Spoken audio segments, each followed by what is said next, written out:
নমস্কার, আমি আচার্য সোমনাথ শাস্ত্রী। রাশিচক্রের দ্বিতীয় রাশি 1 মে 2025 থেকে 7 মে 2025 পর্যন্ত আপনার নবমপতি, বৃষরাশি নবমপতি এবং দশমপতি বসে আছে, আপনার একাদশে বসে আছে। এটা আপনাদের জন্য খুব ভালো একটা দিক।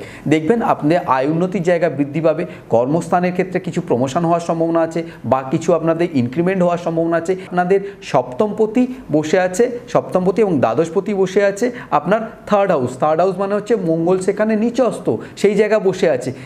আপনাদের কিছু কিছু ক্ষেত্রে সাংসারিক জায়গা থেকে কিছু সমস্যা হতে পারে, স্বামী স্ত্রীর মধ্যে কিছু মতানৈক্য হতে পারে, এই ধরনের কিছু অসুবিধা আপনাদের হতে পারে। সেটা আপনারা নিজেদের মধ্যে কথাবার্তা বলে নিয়ে আপনারা আলোচনার মাধ্যমে ঠিকঠাক করবেন।